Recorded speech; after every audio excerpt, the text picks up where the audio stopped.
تمہارا عزیز کوئی فوت ہو گیا تو کیا خود بخود فوت ہو گیا، یا یہ کہ کوئی یحیی و یمیت جو اس سورہ مبارکہ کی پہلی آیت میں آیا، لہ الحمد لہ الملک و لہ الحمد، اور سورہ حدید میں آیا یحیی و یمیت، وہی زندہ رکھتا ہے وہی مارتا ہے۔ اگر یہ یقین ہے تو اگر کوئی فوت ہو گیا، کوئی اور تکلیف آ گئی، تو کیا اس کے اذن کے بغیر آ گئی؟ اگر اس کے اذن میں ہے، اس کی مشیت میں ہے، اس کی اجازت سے ہوا ہے، تو کیا وہ اندھا بہرا ہے معاذ اللہ؟ کیا وہ تمہارا دشمن ہے؟ کیا وہ تمہارا بدخواہ ہے؟ معاذ اللہ ثم معاذ اللہ۔ جو بھی کچھ ہو رہا ہے اس کے اندر کوئی نہ کوئی خیر مضمر ہے، کوئی بھلائی ہے، اگرچہ تمہیں اپنی بھلائی نظر نہیں آتی، تم شارٹ سائٹڈ ہو، تم صرف سامنے کی چیز دیکھ رہے ہو، دور کی بات نہیں دیکھ رہے۔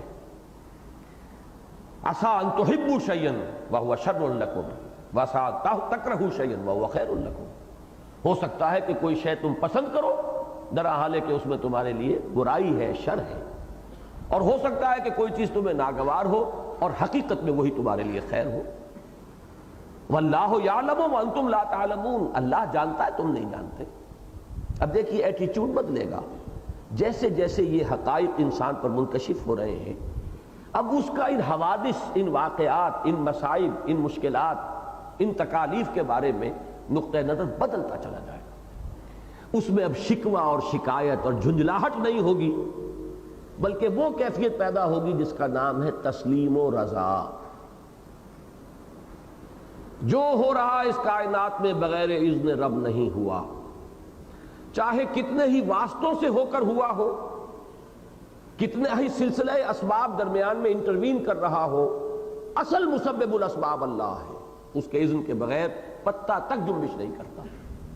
تو جو مجھ پر آیا وہ اس کی مرضی اور اس کی اجازت کے بغیر نہیں آیا، اور وہ میرا دوست ہے، میرا خیر خواہ ہے، میری بھلائی چاہتا ہے، وہ میری خیر اور میری بھلائی سے مجھ سے زیادہ واقف ہے، لہذا چاہے فی الفور کوئی شے مجھے ناگوار محسوس ہو رہی ہے، لیکن مجھے اسے کسی شکوے اور شکایت کے بغیر پورے تسلیم و رضا کی کیفیت کے ساتھ قبول کرنا چاہیے۔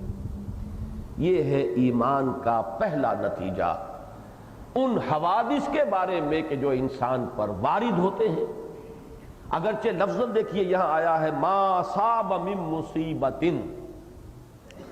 نہیں پڑتی کوئی پڑنے والی، اصابہ یصیبو کسی چیز کے اوپر واقع ہو جانا، جو ہم پر حالات واقع ہو رہے ہیں، لفظاً اس میں اطلاق ہوگا دونوں چیزوں پر، چاہے وہ ہمارے لیے دل خوش کن ہے اور چاہے وہ ہمارے لیے ناگوار ہے، پڑھنے والی شے ہے جو آ رہی ہے، ما اصاب من مصیبت۔ لیکن ہم اردو میں مصیبت کا لفظ جو ہے وہ استعمال کرتے ہیں صرف اس شے کے لیے، اور عربی میں بھی غالب استعمال اسی کے لیے ہے کہ جو ناگوار ہے، تکلیف دہ ہے، انسان کے لیے پسندیدہ کیفیت نہیں ہے۔ لیکن لفظاً جان لیجئے کہ یہ کور کرتا ہے دونوں کو، جو بھی واقعہ ہوا ہے، جو بھی حادثہ ہوا ہے، جو بھی آپ پر ایک صورت جو ہے واقع ہو گئی ہے، ما اصاب من مصیبت الا باذن اللہ۔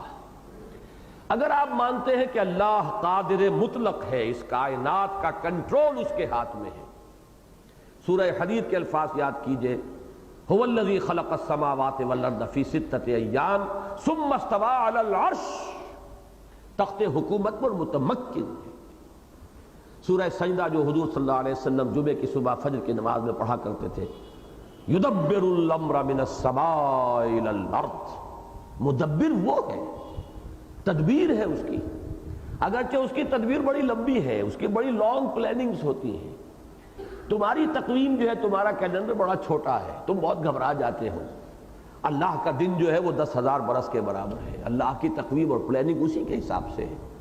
لیکن بیدک الخیر انک علی کل شیء قدیر، وہ جو کچھ کر رہا ہے اور جو کچھ ہو رہا ہے، چاہے بظاہر میرے یا آپ کے لیے وہ شر بن گیا ہو، لیکن حقیقت میں کوئی نہ کوئی ان دی لانگ رن، آخر کار اس کے اندر سے خیر برآمد ہوگا۔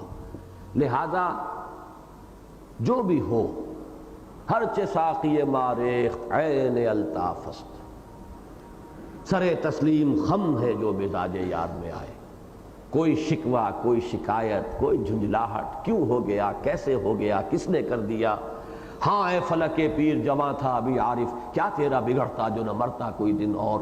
یہ شکوے، یہ رنج، یہ غم، یہ در حقیقت یہ محجوبیت کی علامت ہے، اللہ سے دور ہونے کی علامت ہے، معرفت خداوندی سے محروم ہونے کی علامت ہے۔